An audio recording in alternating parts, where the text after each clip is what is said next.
여러분 안녕하세요. 영어 공부 일주일 동안 하기 프로젝트 15번째 주입니다. 이번 주는 제가 요즘 푹 빠진 영어 사전 어플 바로 미리엄 웹스터 어플을 소개해 보려고 해요. 영어 사전에는 단어랑 예문밖에 없을 텐데 사전으로 공부가 된다고? 의아해 하셨죠? 그런데 이 어플 단순히 단어 뜻만 보는 걸로 끝나는 게 아니에요. 하루하루 재미있게 영어 실력을 쌓을 수 있는 다양한 기능과 게임들이 준비되어 있어서 영어가 낯선 분들, 영어 울렁증 있는 분들, 그리고 저처럼 재미있는 거 좋아하시는 분들께 딱 맞는 학습 도구랍니다. 그러면 영어 사전 어플로 공부하기 어떻게 하는지 우리 함께 보도록 할까요? 지난번과 마찬가지로 하루하루 영어 사전 어플로 공부를 하고 그 과정을 기록했어요. 그리고 마지막에 영어 실력이 향상되었는지 확인해 볼 건데요. 우리 함께 영어 공부하러 가봅시다. 영어 사전 어플로 영어 공부하기 1일차입니다. 매일 바뀌는 오늘의 단어. 단어 뜻뿐만 아니라 예문과 발음, 어원까지 볼 수 있어서 단어 하나만 외워도 표현력이 쓱쓱 늘어요. 오늘의 단어는 림. 도자기를 표현할 때 사용되는 단어라서 예술이나 역사적인 맥락에서 많이 쓰이는 것 같더라고요. 철자도 신기한데 용례들도 신기했어요. 단어 하나 알아가면서 관련된 지식까지 알아갈 수 있다니. 이렇게 매일 단어 하루에 한 단어씩 보면 일주일이면 7개의 고급 단어가 내 것이 될 것 같아요. 이렇게 만난 단어들을 저장해서 단어장에서 또 볼 수 있으니까 예전에 단어장을 수첩으로 만들어서 단어 하나하나 적어서 가지고 다니며 외우던 기억이 나서 요즘 세상이 많이 좋아졌구나 하는 생각을 했어요.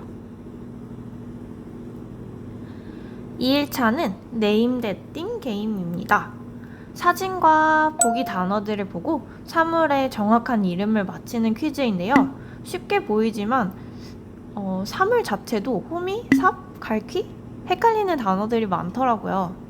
이런 식으로 우리 주변에 있는 가전제품, 주방용품, 식물의 이름? 이런 것들까지 이게 그런 단어였어? 하는 순간들이 참 많았어요.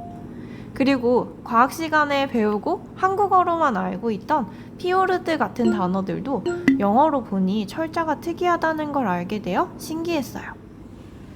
그리고 게임 후에 다시 복습을 할 수 있다는 점도 재미만이 아니라 교육적 요소를 추구한다는 점이 느껴져서 좋았어요.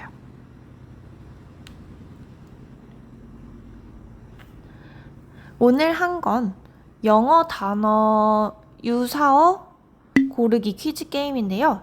이게 단어 뜻을 안다면 게임이 쉬웠을 텐데 저에게는 낯선 단어들이라서 단어를 보고 비슷한 뜻을 가진 단어를 추론해야 하니까 어휘력뿐만 아니라 추론 능력까지 필요했어요.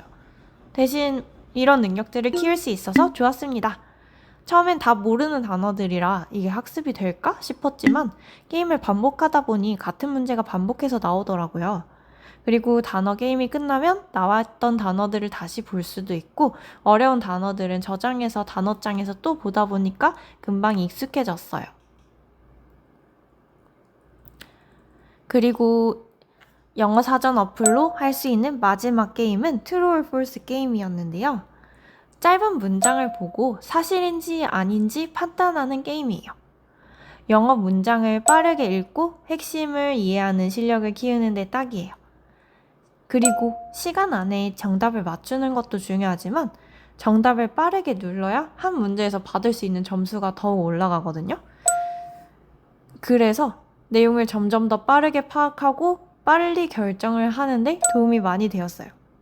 이런 문제들도 미국 문화나 상식에 기반한 내용이라서 미국인들의 사고방식을 배우는 데에도 정말 좋았어요. interminable, 오늘의 단어에는 보통 낯설고 어려운 단어들이 나오는데요. 오늘 올라온 단어는 들어본 단어라서 반가웠어요. 단어 뜻을 명사일 때, 동사일 때로 나눠서 알려주는 것도 좋고 이 단어가 언제 처음 쓰였는지도 알려주는 것도 좋았는데요. 무엇보다 좋은 건 유의어와 반의어를 볼 수 있는 부분이 있다는 거였어요. 한국어도 네이버 사전에서 검색하면 유의어, 반의어 나오는 것들 보는 거 좋아하는데 영어도 이렇게 유의어, 반의어를 많이 볼 수 있더라고요.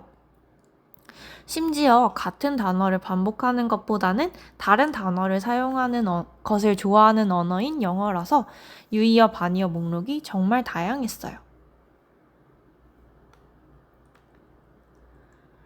오늘은 영어 사전 공부하기를 하면서 가장 신난 날이에요. 이 게임들에는 사실 레벨이 있는데요. 처음 들어가면 이지 모드로 게임을 하게 되고 게임별로 다음 단계로 넘어갈 목표 점수들이 다르게 배정되어 있어요. 첫 게임에서 얻은 점수가 일정 기준을 넘어야 다음 단계 게임이 풀리는데 정답을 다 맞춘다고 넘어갈 수 있는 것도 아니고 시간에 따라서 받을 수 있는 점수가 달라져서 문제를 보자마자 스피드 퀴즈처럼 답을 눌러야 하더라고요. 그래서 지금까지 매일매일 했는데도 제 점수조차 깨기 힘들어서 고전하던 중에 7일차에 드디어 다음 난이도로 진입했어요. 다음 난이도는 어려운 단계라서 많이 틀렸지만 이것도 계속 하다 보면 이 단어들도 익숙해지겠죠? 이렇게 단어나 상식 맞추는 것에서 그치지 않고 자잘한 목표를 주니 게임을 계속하면서 공부하고 싶은 마음이 들더라고요. 이렇게 일주일간 영어 사전 어플리케이션으로 영어 공부하기를 마쳤습니다. 안녕하세요. 영어 사전으로 영어 공부하기 일주일이 지났습니다. 이렇게 미디엄 웹스터 어플로 다양하게 영어 공부한 일주일 어떠셨나요? 저는 매우 만족해서 추천드리고 싶었어요. 특히 하루 10분에서 20분밖에 시간이 안 되니까 바쁜 일상 속 영어 공부 루틴으로 최고! 물론 점수는 115에서 125로 오르진 않았지만 그동안 미국인들이 알고 있는 상식들에 익숙해질 것 같아요. 지난번에 게임으로 영어 공부하는 영상 기억나시나요? 그때 시작한 뉴욕타임즈 게임들을 계속하고 있어서 이제 스타워즈나 플루토에 익숙해졌는데 이제는 새로운 상식들을 쌓아가고 있어서 뿌듯해요. 160점 만점을 받는 그날까지 열심히 다양한 방법으로 꾸준히 영어 공부를 해보겠습니다. 그리고 다음 주에는 저희 부모님이 미국으로 여행 오셔서 제가 직접 영어 가이드를 하며 여행할 예정인데요. 미국 여행하면서 영어 실력이 늘 수 있는지 확인해 보려고 해요. 실제로 저는 대학생 때 교환학생 준비한 이후에 영어를 그렇게 열심히 공부한 적이 없는데요.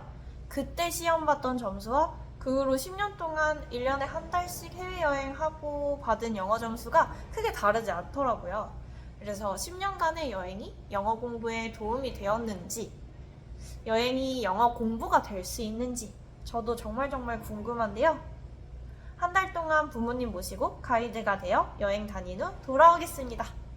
여행하며 신나게 공부하는 방법 다음 영상에서 지켜봐 주세요.